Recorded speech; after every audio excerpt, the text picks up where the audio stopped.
तो ब्रेक के बाद एक बार फिर आप सभी का स्वागत। रिलायंस पावर कॉर्पोरेशन के पावर प्रोजेक्ट के लिए साल 2004 में यूपी सरकार ने धौलाना क्षेत्र के लगभग 2400 एकड़ जमीन एक्वायर की थी और जिस पर दिए गए मुआवजों को लेकर किसान संतुष्ट नहीं थे। इस मामले में गाजियाबाद से पूर्व सांसद रमेश चंद्र तोमर ने सीएम योगी आदित्यनाथ से मुलाकात की।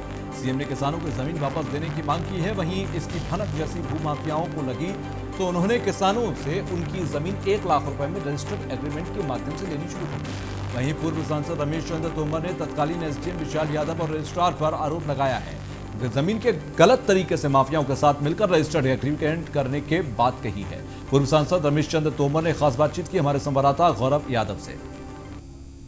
वर्ष 2004 में रिलायंस पावर कॉर्पोरेशन के लिए गाजियाबाद के धौलाना क्षेत्र में जमीन ली जाती है 2500 एकड़, जिस पर भूमाफिया काबिज हो चुके हैं, जिसको लेकर हमारे साथ इस समय पूर्व सांसद रमेश चंद्र तोमर जी हैं और भारतीय जनता पार्टी के वरिष्ठ नेता भी हैं। आइए इनसे बात करते हैं और समझते हैं कि पूरा मुद्दा क्या है, क्या है ये पूरा मामला, और इसी मामले को लेकर मुख्यमंत्री से मुलाकात भी कर चुके हैं। पूरा मामला समझते हैं। सर, आपने ये रिलायंस पावर कॉर्पोरेशन को जो जमीन सरकार की तरफ से ली गई थी वर्ष 2004 में, उसका मुद्दा उठाया है। क्या है ये मुद्दा, आपसे समझना चाहेंगे। जब मुलायम सिंह की सरकार थी 2004 में, उस समय रिलायंस पावर प्रोजेक्ट के लिए ये जमीन 2500 एकड़ जमीन अधिग्रहित की गई थी और उस समय जो मुआवजा दिया गया, किसान उस मुआवजे से खुश नहीं था। किसानों ने आंदोलन शुरू कर दिया और आंदोलन लंबा खिंचता चला गया। 2007 आया तो 2007 में विधानसभा के चुनाव हो रहे थे। मुलायम सिंह जी धौलाना क्षेत्र में आए और उन्होंने ये घोषणा की कि जो रिलायंस पावर प्रोजेक्ट के किसानों को वही मुआवजा मिलेगा जो नोएडा की तर्ज पर मुआवजा मिलेगा। वो उनका चुनावी वायदा था। चुनाव हो गए, वायदा खत्म हो गया, लेकिन किसान आंदोलन करते रहे। 2009 में किसान कोर्ट में चले गए और हाई कोर्ट ने ये निर्णय किया कि जो किसान मुआवजा बाप लौटा देंगे तो उनकी जमीन में उनका नाम लिख दिया जाएगा। तो इसकी भी कट ऑफ डेट थी, 2 महीने के लिए दिया गया था। ये इसलिए किया गया कि मैं आपको बता देना चाहता हूं कि अंबानी बंधुओं में आपस में खटपट हो गई।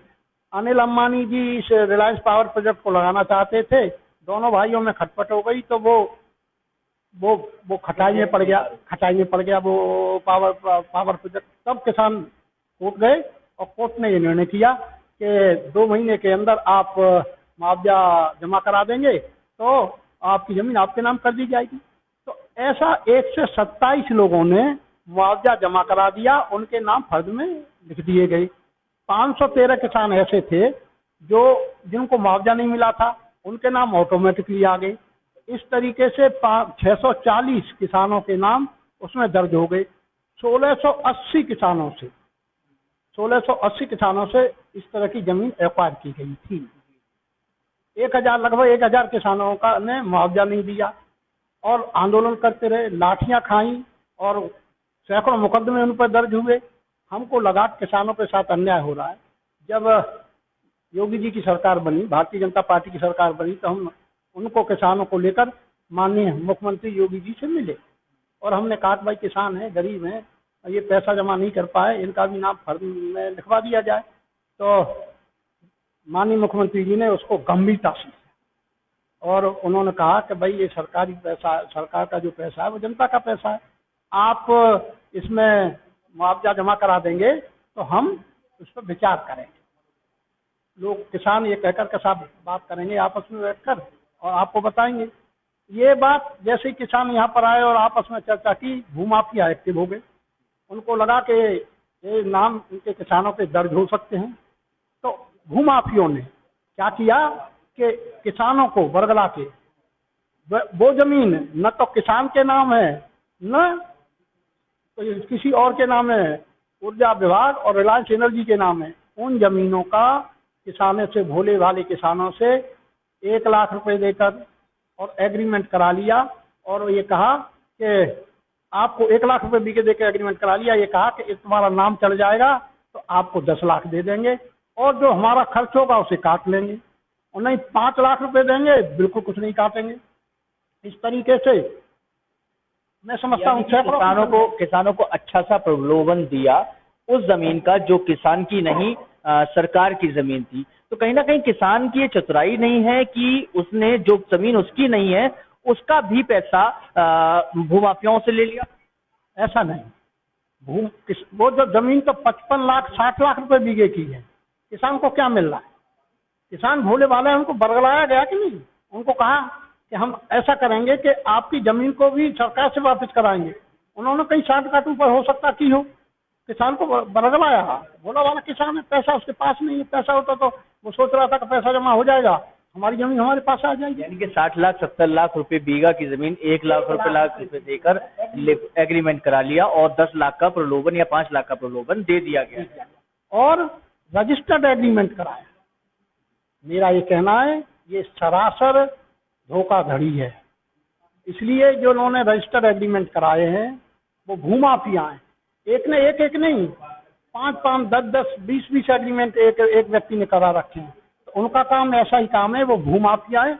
उन भूमाफियों के खिलाफ कार्रवाई होनी चाहिए, उनके खिलाफ 420 का। इस सब को लेकर आपने यहाँ का जो लोकल प्रशासन है, लोकल एडमिनिस्ट्रेशन है, उनसे मुलाकात की हो? तहसीलदार और नायब तहसीलदार होते हैं, एसडीएम भूमि अर्जन से लेकर सभी जो विवाद होते हैं उनको सुनते हैं, उन सबसे शिकायत की गई हो, इन सबसे मुलाकात की हो? हाँ, आपने ठीक कहा। किसान संघर्ष समिति के लोग एसडीएम धौलाना से मिले। वर्तमान एसडीएम धौलाना, जो पहले वाले एसडीएम थे जो इन्वॉल्व थे, वो तो वहां से हटा दिए गए। कि आप पहले वाले एसडीएम पे एक आरोप लगा रहे हैं कि वो इस पूरे केस में इन्वॉल्व थे? मेरा ये कहना है कि पहले वाला एसडीएम ही नहीं, सब रजिस्ट्रार भी इन्वॉल्व है। रिलायंस पावर प्रोजेक्ट कोई किसी एक व्यक्ति की प्रॉपर्टी नहीं है। रिलायंस पावर प्रोजेक्ट पूरे देश में जाना हुआ प्रोजेक्ट है और उसकी जो ऊर्जा विभाग के नाम अंकित है और उसके जमीन के रजिस्टर एग्रीमेंट हो रहे हैं। कैसे ये हो सकता है कि तत्कालीन एसडीएम को पता न? तत्कालीन जो वर्तमान सब रजिस्ट्रार है, आज भी सब रजिस्ट्रार के पद पर विराजमान है, उसको पता न हो? मेरा वो नहीं है, सही है। इसलिए मैं कहता हूँ कि नहीं, कि सरकारी अधिकारी की भी जांच होनी चाहिए और जो कड़ी से दोषी पाए जाए तो कड़ी से कड़ी उनको सजा देनी चाहिए। आपने जो प्रश्न उठाया मैं उसका जवाब देना चाहता हूँ। आपने कहा कि कोई तत्काल इस एसडीएम तहसीलदार से मिले। किसान संघर्ष समिति के लोग, महाराणा संग्राम किसान कल्याण समिति के लोग, जिसके अध्यक्ष मंगू सिंह हैं, राणा हैं, युधिष्ठिर महामंत्री युधिष्ठिर राणा हैं, वो 50 किसानों के साथ सोमवार जो अभी गया है उसको एसडीएम के यहाँ गए थे। एसडीएम ने 2-3 लोगों को बुलाया, उन्होंने बाकायदा उनको ज्ञापन दिया है कि इन भूमाफियों के खिलाफ कार्रवाई करें, जांच करा के कार्रवाई करें। उन्होंने ये भी कहा कि तत्कालीन उस समय के एसडीएम और सब रजिस्ट्रार जो हैं उनकी भी जांच करा के उनके खिलाफ भी कार्रवाई करनी चाहिए। तो जो भूमाफिया हैं जिन्होंने सरकारी जमीन पर कब्जा किया है वो तो कौन है? उन पर तो कार्रवाई ये एसडीएम कर सकती है, जांच करा लें। जांच में बिना किसान के नाम नहीं जमीन है, ऊर्जा विभाग के नाम जमीन है, तो कैसे रजिस्टर एग्रीमेंट हो गया? ये क्लियर कट धोखा है। क्लियर कट 420 का केस बनता है। ये तो कार्रवाई एसडीएम कर सकते हैं और एसडीएम तत्कालीन एसडीएम और सब रजिस्ट्रार पर कार्रवाई करने के लिए हम माननीय मुख्यमंत्री जी से मिलेंगे और इनको भी ये करना चाहिए। मैं जो वर्तमान एसडीएम है उसको इस बात के लिए उसकी तारीफ करना चाहता हूँ कि जैसे ये बताया गया संज्ञान में उसके मिलाया गया। मैंने भी फोन करके उनको बताया कि ऐसे ऐसे केस चल रहा है। उन्होंने जिन 7 गांवों की जमीन एक्वायर की गई थी, सब रजिस्ट्रार को बुला के कह दिया इनके एग्रीमेंट आप नहीं करेंगे, एग्रीमेंट बंद कर दिए। और उसने कहा कि एग्रीमेंट जब करेंगे जब मैं देख लूंगा कि एग्रीमेंट सही है या नहीं है। ये जो एग्रीमेंट हो चुके हैं, जो भूमाफियाओं को, जो आपने कहा कि भूमाफियाओं ने किसानों को बरगलाकर एग्रीमेंट करा लिए, उन एग्रीमेंटों की यथास्थिति क्या है? क्या उन्हें निरस्त कर दिया गया? नहीं, अभी निरस्त नहीं किया गया, अभी निरस्त नहीं किया। ये तो हमने कहा ही है कि उनको निरस्त करो, भूमाफियों के खिलाफ कार्रवाई करो। और ठीक है नहीं, ये हमने कहा है, ये हमने कहा है कि उनको कार्रवाई करनी चाहिए और सीधा साधा 420 का केस रजिस्टर करके उनको जेल भेजा जाए।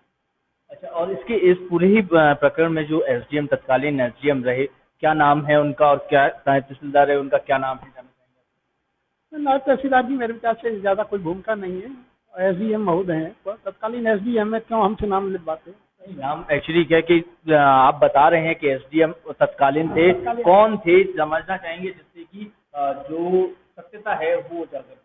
मेरा ये मानना है तत्कालीन एसडीएम तब विशाल यादव जी थे, उनकी भूमिका भी संदिग्ध है। अच्छा, सबसे बड़ी चीज ये है कि किसान एक लंबे समय से प्रयास कर रही है और अब 2017 से बीजेपी की गवर्नमेंट है, समाजवादी गवर्नमेंट रही, उससे पहले बसपा गवर्नमेंट रही, उसके बावजूद अब तक लगभग चुनाव आने ही वाला है, किसानों को उनका हक की जमीन आखिर क्यों नहीं मिली। योगी जी ने, जैसा कि आपने बताया, कि कहा है कि यदि किसान अपना रुपया जमा करा देगा तब उसके बारे में सोचा जाएगा। किसान के पास तो रुपया है ही नहीं, यदि होता तो वो लंबे समय पहले करा चुका होता जमा। ये ऐसी है कि जनता का पैसा है, जनता का पैसा है, इसलिए बात समझ चाहिए। ये परंपरा भी गलत पड़ जाएगी।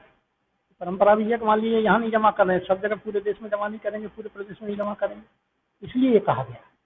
और ये मैं समझता हूँ कि माननीय मुख्यमंत्री जी ने ठीक कहा, किसान भी एग्री थे, लेकिन उनकी मजबूरी क्या थी, उन पर पैसा उस समय नहीं था। लेकिन किसान ने, किसी ने ये नहीं कहा कि नहीं था, हर कोई चाहता है कि फ्री में चीज मिल जानी चाहिए, लेकिन जो सरकार के पैसे को कौन देगा? सरकार के पैसे को मैंने दिया है तो मुझे देना पड़ेगा। इसलिए माननीय योगी जी ने कहा, और किसानों की भी उस समय सहमति थी, लेकिन मजबूरी ये थी। आज जो हम मांग कर रहे हैं कि वो किसान की मजबूरी है, इसलिए उनका नाम दर्ज कर देना चाहिए और इनके खिलाफ कार्रवाई होनी चाहिए। और जो मुकदमे हैं किसानों पर लगे हैं, वो मुकदमे खत्म होने चाहिए। बिल्कुल, एक सवाल अभी भी स्टैंड कर रहा है कि एक लंबा समय बीत गया किसानों के पास पैसा ना होने की वजह से। अब आखिर वो किसान पैसा कहाँ से लाएंगे? क्योंकि अभी भी लड़ाई केवल पैसे की है। पैसा वापस होता है तो सरकार उन्हें उनकी जमीन वापस कर देगी, लेकिन वो पैसा था ही नहीं, जो कि है नहीं, जिसकी वजह से ये सारा का सारा प्रकरण एक लंबे समय से चल रहा है। तो उसके लिए सरकार क्या बीच का रास्ता निकालने वाली है, क्या तरीका निकालने वाली है? परेशानी क्या है आपको मैं बताना चाहता हूँ। परेशानी ये है कि जो जमीन है, आज भी जमीन पर काबिज किसान है, किसान बो रहा है, जोत रहा है, सब कुछ कर रहा है। परेशानी कहाँ आती है? मान लीजिए गन्ने की बुवाई होती है तो गन्ने का बॉन्ड बनना चाहिए, तुम्हारे नाम ही नहीं है, बॉन्ड नहीं बनेगा। ऐसे किसान, और या बेचना चाहता है तो बेच नहीं सकता है। लेकिन जो भूमि है, रिलायंस पावर प्रोजेक्ट की जो भूमि है, जिन किसानों की भूमि है, वो जोत कर रहे हैं। लेकिन हर कोई चाहता है कि पहले हमारी भूमि थी, इसलिए हमको मालिकाना अधिकार मिलना चाहिए। मालिकाना अधिकार का कोर्ट के खिलाफ कैसे जाया जा सकता है? जब कोर्ट ने आदेश किए कि जो मुकदमा वो मुआवजा वापस कर देगा तो उनके नाम दर्ज कर दिए जाएंगे, तो कोर्ट से संबंधित विषय भी तो। ये थे हमारे साथ पूर्व सांसद रमेश सिंह तोमर जी, जिन्होंने साफ तौर पे बताया कि लंबी जमीन है जिसके पीछे जो अधिकारी हैं या भूमाफिया हैं उनका बहुत पैनी नजर है, और उन्होंने इस पूरे खेल को रचा है, जिसको लेकर मुख्यमंत्री से मुलाकात की और जल्द से जल्द इसका निस्तारण करने की भी बात कही है। वीडियो सिंह के साथ गौरव यादव। तो केंद्र सरकार की तरफ से लाए गए किसान अधिनियम 2020 के विरोध में जहां देश भर में किसान आंदोलन कर रहे हैं, तो वहीं बीजेपी के किसान मोर्चा प्रदेश अध्यक्ष राजा वर्मा ने न्यूज वन इंडिया को बताया कि ये बिल किसानों के विरोध में नहीं बल्कि किसानों के हित में है। इस बिल में छोटे किसानों को अपनी उपज कहीं भी बेचने का मौका है, उन्हें मंडी की सीमाओं से परे भी किया गया है। वहीं उन्होंने कांग्रेस पर किसान को बरगलाने का आरोप लगाया और कहा कि विपक्ष इस पर किसानों को उकसाकर राजनीति कर रहा है। बीजेपी के किसान मोर्चा प्रदेश अध्यक्ष राजा वर्मा से खास बातचीत की हमारे संवाददाता गौरव यादव ने। केंद्र सरकार द्वारा किसानों के हित में 3 अध्यादेश पारित किए गए, जिसको लेकर किसानों का बड़ा विरोध देखने को मिल रहा है। वहीं विपक्ष भी केंद्र सरकार को लगातार घेरने पर आमादा है। हमारे साथ इस समय बात करने के लिए उत्तर प्रदेश किसान मोर्चा के प्रदेश अध्यक्ष राजा वर्मा जी हैं। आइए इनसे बात करते हैं और समझते हैं आखिर क्या वजह है, क्या खामियां हैं जिसकी वजह से किसान सड़कों पर है, विपक्ष एकदम जो भारतीय जनता पार्टी है उस पे हम आमादा है। सर, क्या वजह है कि किसान सड़कों पर है और विपक्ष एकदम भारतीय जनता पार्टी पर आमादा है? देखिए, विपक्षी दलों के पास कोई मुद्दा नहीं बचा, तो वो भ्रमित करके एक वातावरण को खराब करने का प्रयास कर रहे हैं। पंजाब में कांग्रेस की सरकार है और कांग्रेस उसी विषय को बड़ा प्रपंच बना करके उसे प्रस्तुत कर रही है, और वो स्वयं ये भूल गए। मैं तो वास्तविकता में एक ताज्जुब करता हूं इनकी बुद्धि के ऊपर कि जिस चीज को आपने मैनिफेस्टो में लिखा अपने, उसी चीज का आप विरोध भी करते हैं। आप मैनिफेस्टो में उसको लिखते हैं और उसी का विरोध भी करते हैं। इन्हें कुछ नहीं पता है इनकी मानसिकता क्या है, ये सबको पहले भी गुलाम बना करके रखना चाहते थे और आज भी गुलाम बना करके ही रखना चाहते हैं। पहले अंग्रेजों का शासन रहा, आज ये इटली के शासन के रूप में सबको एक गुलाम बना करके रखना चाहते हैं। कहीं कोई ऐसा विषय नहीं है। इतना अच्छा काम माननीय प्रधानमंत्री जी के द्वारा इस विषय पर किया गया है और ये सारा विषय किसानों के हित में है। किसान स्वयं कह रहा है इस बात को कि ये पूर्ण रूप से हमारे हित में है। अब कैसे है ये भी मैं आपको बता देता हूं। देखिए, किसान एक एक्ट बना था 60 और 70 के दशक में। किसान अपनी उपज मंडी में बेच सकता था और उसमें भी निर्धारित लोग थे जिन्हें आप आड़ती कहते हैं, निर्धारित। उन निर्धारित लोगों को वो बेचता था। अगर उसकी फसल का दाम उसे कहीं कोई और अच्छा मिल जाए तो किसान नहीं कर सकता था, किसान को अरेस्ट कर लिया जाता था। अगर कहीं वो ट्रैक्टर ट्रॉली पे लेकर के जा रहा है, कहीं और बेचने के लिए जा रहा है, तो उन पे धाराएं लगा दी जाती थी। उत्तर प्रदेश में जिस समय भाजपा की सरकार नहीं थी तो बड़ा परेशान था किसान, और किसान कहा करता था कि भाई साहब, दूसरे प्रदेश में अच्छे रेट मिल रहे हैं, जहां आपसे संबंधित लोग हैं, हम वहां बेचना चाहते हैं, हम लोग इसकी अनुमति दिलाइए। हमने कहा कि भाई आपके हाथ खुले होंगे, आप स्वतंत्र होंगे। किसान की ये सबसे बड़ी मांग थी कि अगर आपकी सरकार बने तो आप किसान को स्वतंत्र करा देना, वो अपने उत्पाद को कहीं भी बेच सके। प्रधानमंत्री मोदी जी के द्वारा किसान को स्वतंत्र किया गया। आप अगर चाहें मंडी में बेचना चाहते हैं, आप मंडी में बेचिए। मंडी में 8.5% का शुल्क लगता है। मंडी के बाहर अगर आपको कोई ज़्यादा रेट दे रहा है आपको, आप उसको बेचिए। आप अपनी आय बढ़ाइए, किसान की आय बढ़े, किसान स्वावलंबी बने। ये तो आज तक इन्होंने कभी सोचा ही नहीं था। इनके ज़माने में क्या होता था, किसान को लाठी डंडे पड़ते थे यूरिया की लाइन में खड़े होकर के, वो हमने खत्म कराया। इस उत्तर प्रदेश की बात मैं आपको बता रहा हूं। उत्तर प्रदेश के अंदर 70 साल में आलू का समर्थन मूल्य घोषित नहीं हो पाया था।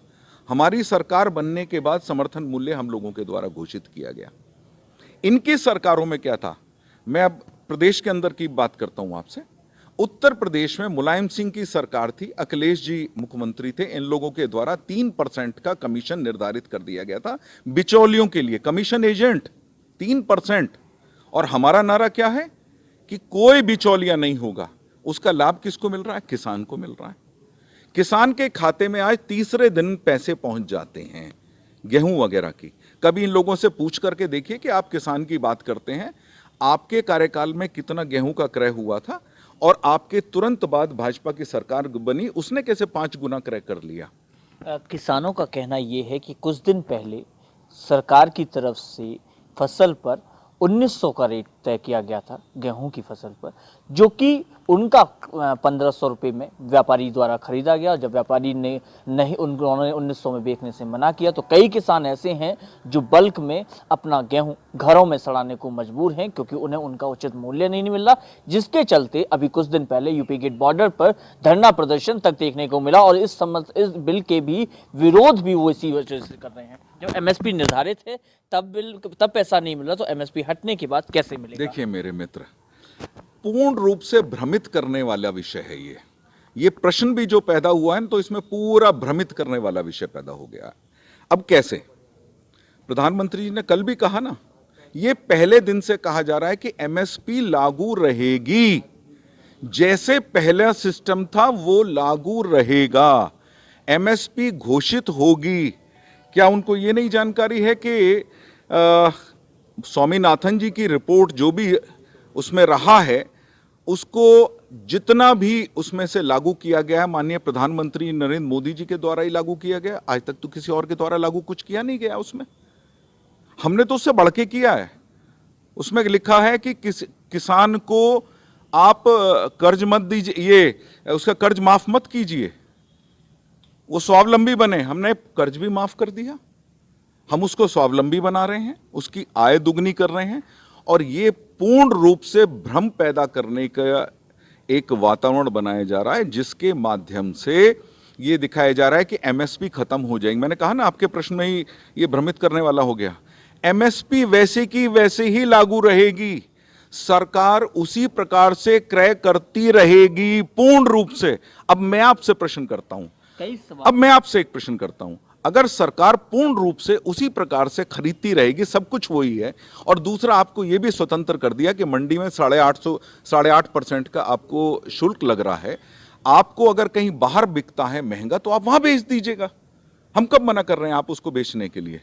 आप उसको बेचिए, आपको पैसा ज्यादा मिले, तो आपके पास दो ऑप्शन हो गए ना। हमने दो ऑप्शन दे दिए ना आपको, तो इसमें कहां से कोई विषय पैदा हो गया, मुझे आप बताइए। किसानों का यहाँ पे इसमें ये मानना ये भी है कि कुछ दिनों के बाद जो एफसीआई के गोदाम हैं जो कि उनका खरीद फरोख्त करते हैं, यदि व्यापारी नहीं खरीदता है तो कुछ दिनों के बाद इस बिल के आने के बाद वो एफसीआई के गोदाम खत्म हो जाएंगे और कहीं ना कहीं उन्हें मजबूरन अपना माल सारा निजी व्यापारियों को बेचना पड़ेगा उनकी मुंह मांगी कीमत पर। इससे भी किसान बड़ा परेशान है। भैया, शेख चिल्ली की कहानी बचपन से सुनते हुए आ रहे हैं, और ये कांग्रेस और विपक्ष के रूप में जितने बैठे हुए हैं सारे शेख चिल्ली, जो केवल उसी कहानी के आधार पर चल रहे हैं। तब ये हो सकता है, तब ये हो जाएगा, ये हो जाएगा। अरे हम कह रहे हैं भैया, जो सरकार चला रहे हैं वो लोग कह रहे हैं आप लोगों से कि सब कुछ पहले के पहला जैसा है। ये भ्रम पैदा करने की स्थिति पैदा कर रहे हैं, लोगों के दिमाग में भ्रम पैदा कर रहे हैं। किस लिए भैया? इनके पास कोई मुद्दा नहीं बचा है। बिल्कुल, आपकी बात को यदि मान भी लिया जाए एक बार को, तो भारतीय जनता पार्टी को सपोर्ट करने वाले हरसिमरत कौर विधायक पद से इस्तीफा देती हैं तुरंत इस बिल के पास होने के बाद। वो इस बिल से क्यों इत्तेफाक नहीं रखती हैं? उनके विषय में देखिए, अगर आप उनसे पूछेंगे तो ज्यादा अच्छा है। बाकी एक दो विषय मैं जरूर कहूंगा। कांग्रेस के द्वारा फैलाया गया एक बड़ा झूठ और एक प्रपंच, उसके सामने उन्होंने घुटने टेक दिए। सिख में हमारे गुरुओं ने कहा है, जो लड़े दीन दे हित सूरा सोही पुरजा पुरजा कट मरे। गुरुओं ने हमें क्या सिखाया है? लड़ते रहिए। गलत अगर कोई बोल रहा है, कोई गलत कह रहा है, कर रहा है, तो उसके लिए लड़ते रहिए। लेकिन उन्होंने कांग्रेस के एक गलत वातावरण पैदा करने के सामने अपने आप के घुटने टेक दिए। देखिए, वो तो किसानों के हित में सरकार का वो पद, जिस पद से उन्हें ताकत मिल रही थी, उस पद को ठुकरा दिया केवल किसानों के लिए। और उनका कहना यह है क्योंकि ये बिल किसान हित में नहीं है, मैं इसलिए इस बिल को इस वजह से अपना पद त्यागती हूं। आप पंजाब में जाइए और लोगों से चर्चा कीजिए, तो वो खुद बता देंगे कि कोई ना कोई राजनीतिक कारण रहा होगा, जिसके कारण, क्योंकि वो सबसे बड़े वहां का दल है विपक्ष में, राजनीतिक दल, हमारे साथ उनका अलायंस है। वो इस चीज को समझाने में फेल हो गए किसानों को कि देखिए ये सब कुछ है, और कांग्रेस के झूठ के सामने उन्होंने घुटने टेक दिए। अकाली दल के वॉकआउट के बाद भी उत्तर प्रदेश हो या हिंदुस्तान का अलग अलग हिस्से हो, किसानों की आवाज धीरे धीरे बुलंद होने लगी है। किसान इस बिल को लेकर लगातार विरोध कर रहे हैं। तो आखिर भारतीय जनता पार्टी के पार्षद, विधायक, मेयर, सांसद, ये लोग क्यों आगे बढ़कर किसानों को इस बिल से संबंधित हर पॉइंट पर आगे तक क्यों नहीं बता? देखिए मित्र, जिस समय ये शुरू हुआ, सारा विषय आया और ये पारित किया गया, उसके बाद कोरोना का विषय चला। ठीक है, कोरोना काल में सभी को घर में रहने के लिए कहा गया था, और जगह जगह से हम लोगों के पास विषय आ रहा था कि भाई किसान के लिए बहुत बड़ा बिल आप लोगों के द्वारा पास किया गया है, किसान हित में।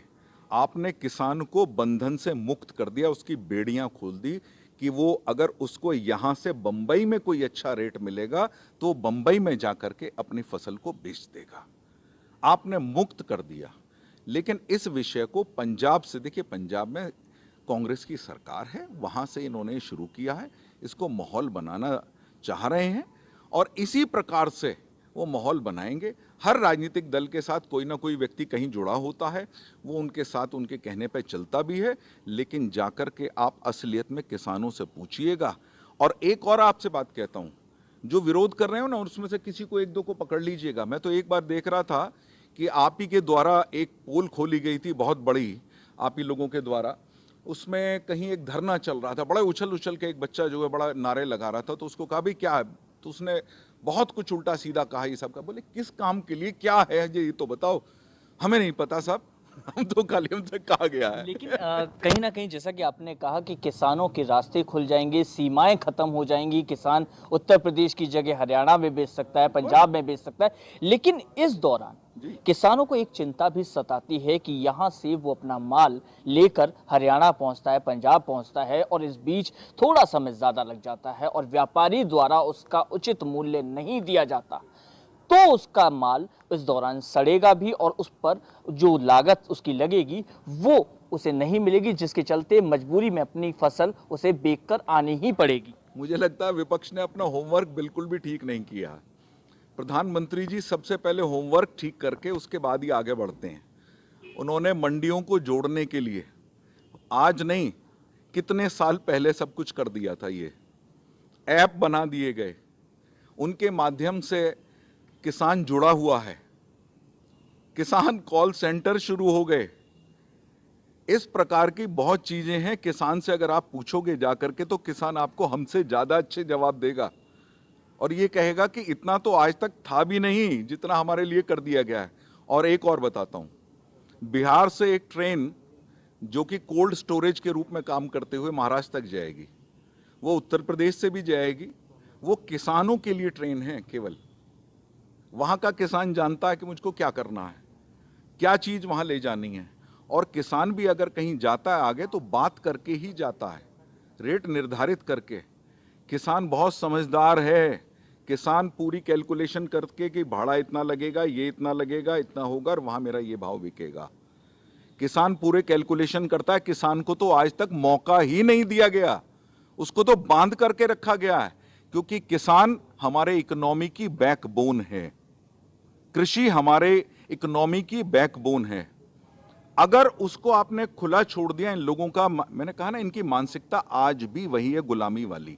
पहले अंग्रेजों के गुलामी, आज जो है ये चाहते हैं कि हम इटली वालों के गुलाम हो जाएं। ये नहीं हो सकता, कहीं से नहीं हो सकता। किसान के लिए इतना बड़ा कुछ इसमें है। आप धीरे धीरे जो भ्रमित इन्होंने कर दी है ना, थोड़े दिन बाद मैं आपसे कहता हूं वही इनको पकड़ के घसीट करके सड़कों पर लाएंगे। तो आपसे लास्ट क्वेश्चन लेंगे कि किसानों के हित के लिए, जैसा कि आंदोलन जगह जगह हो रहे हैं, किसान सड़कों पर है, खेत छोड़ चुका है, धरने पर बैठा है, भारतीय जनता पार्टी किस तरीके से जो किसान आगे जाकर किसान उनके लिए आगे बढ़ के भारतीय जनता पार्टी उन्हें कैसे समझाएगी? देखिए साहब, भारतीय जनता पार्टी और किसान दोनों एक ही चीज है। हमारी प्राथमिकताएं गांव, गरीब और किसान है और किसान को लेकर के ही हम चलते हैं। किसान के साथ जीते हैं और किसान के साथ मरते हैं। किसान का जिस चीज में हित नहीं होगा ना, भारतीय जनता पार्टी, उसके नेता, उनके प्रधानमंत्री और मुख्यमंत्री उस चीज को कभी जीवन में नहीं करेंगे। ये थे हमारे साथ उत्तर प्रदेश के किसान मोर्चा के राष्ट्रीय प्रदेश अध्यक्ष राजा वर्मा जी, जिन्होंने साफ तौर पर बताया कि किसान हित में ये बिल लाया गया है और साथ ही साथ किसानों के हित के लिए ही भारतीय जनता पार्टी आगे कार्यरत रहेगी। विजन सनी के साथ गौरव यादव, न्यूज़ इंडिया का। तो यहाँ एक छोटा सा ब्रेक के बाद फौरन लौट रहे हैं।